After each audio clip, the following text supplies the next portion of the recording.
Hey, lettings and estate agents. I am here today to talk to you about funnels. No, not the kind that you're going to find in your kitchen cupboards, but online funnels. Now, there's lots of terminology used around funnels, and we have to think about what is it that we exactly mean by a funnel. Now here today, I'm going to be using the term funnel to talk about the journey of getting someone who's never seen your brand before all the way to conversion. And what I mean by that is them giving you their business. Now, funnels, they're everywhere. Seeing ads on Facebook, leaflets, social posts, emails, ads on Google, YouTube ads even. All of these are part of a funnel. And until you dig deep and dive into exactly what a funnel is and learn about the different stages, you won't realise that you are probably in multiple funnels from different brands, different businesses, and you might be sitting in one right now. Now, a funnel's job is to get someone who potentially might have never seen your brand before into your paying clients.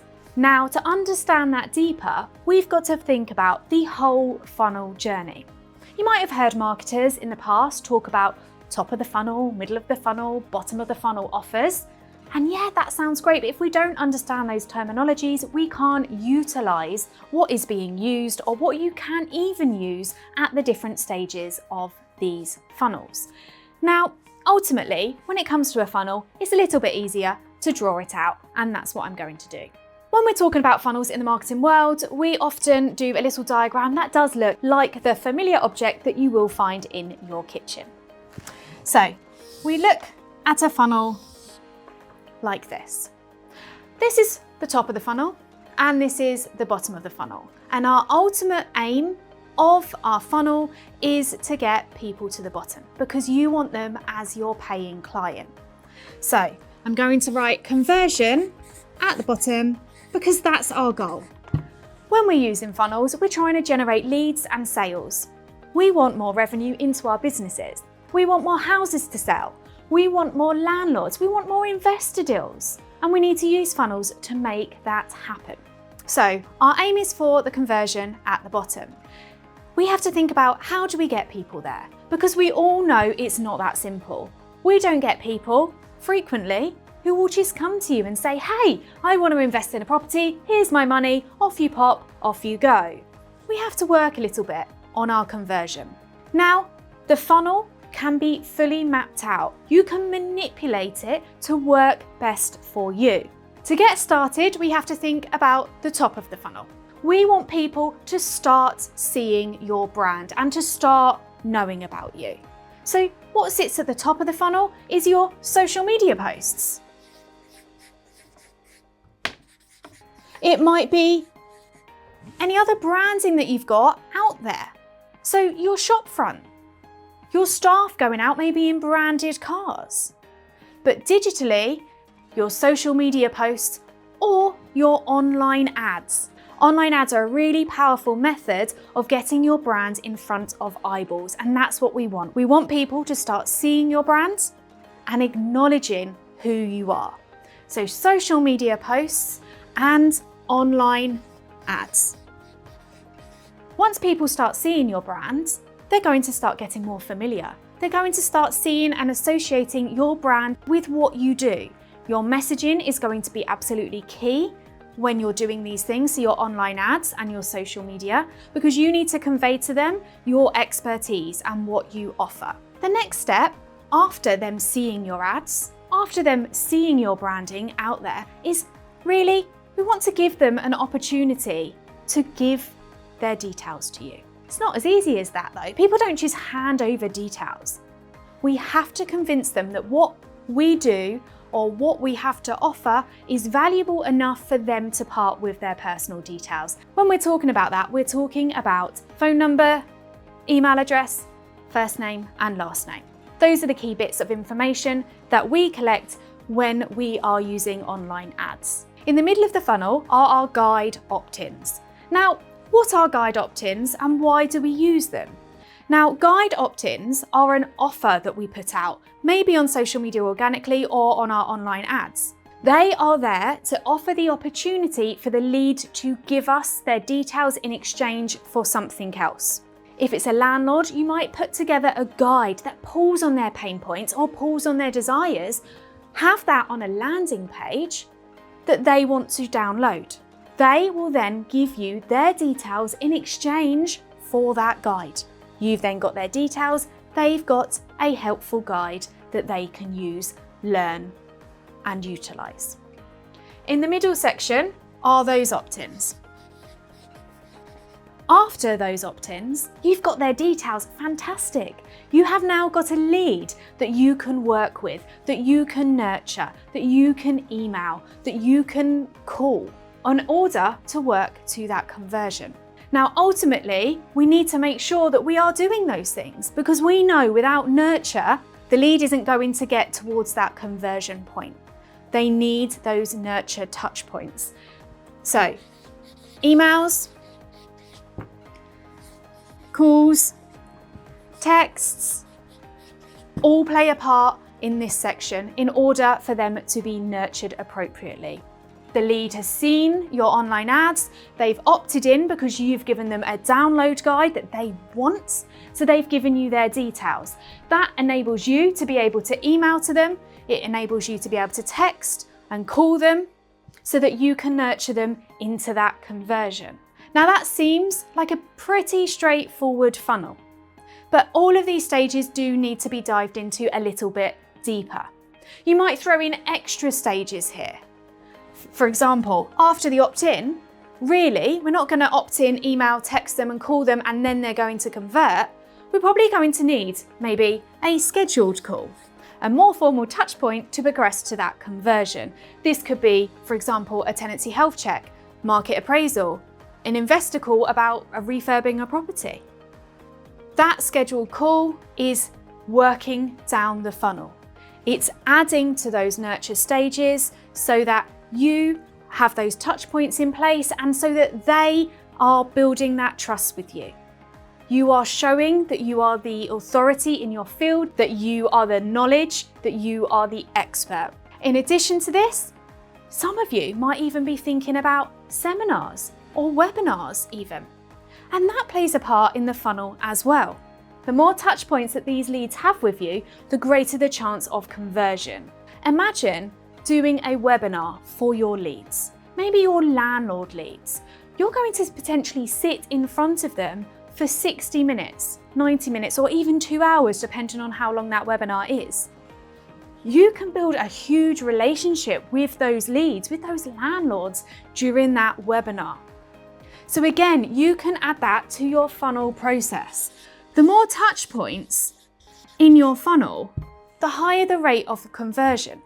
People like to build trust, they like to know who you are, and they want to see you as the font of knowledge. So do think about those touch points in your journey. Now, it might seem easy for me to stand here and go, these are all the touch points, these are all what you need to do, you need to crack on and do that. Now, essentially, that is what you need to do. But we need to dive back to our discussion that we had in one of my previous videos, all about avatars. Because actually, when you're talking about funnels, we can't talk to everybody using one funnel. The funnel needs to be very specific. It needs to be talking to one type of avatar. If you try and talk to everybody, then you end up talking to nobody, and that's something that you need to remember. So yes, this is what you need to do, but you need to do it for each and every type of avatar. Not only that, but you need to think about the avatar's pain, the avatar's desire. What is it that they want to achieve? If we take a look at this and we transform it and think more about a landlord, our conversion is going to be getting that property to fully managed. So we can start being far more specific.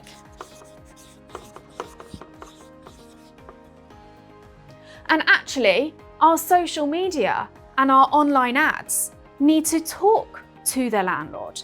Now, chances are, if you're trying to get your landlord to fully manage, they're either let only or they're self-managing.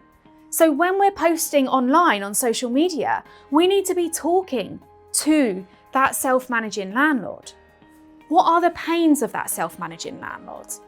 Probably compliance, maybe money, void periods. The list goes on. They have those pains. So we need to create the content in social media and for our ads as well that pulls on those pains. Because ultimately, pain marketing is more successful than desire marketing. Now that is something you might want to remember. It might not feel comfortable at the beginning doing pain marketing. However, it is more successful because when you're talking directly to someone's pains, they are more likely to jump in. If they are being kept up at night because their rent isn't covering the mortgage of their property, or they're worried about compliance, and they see something on social media that hits that pain point. Did you know that if you're not compliant, you could end up with a fine? Or if you haven't reviewed your rent, actually, we can help you with that. Using those pain points can be absolutely key.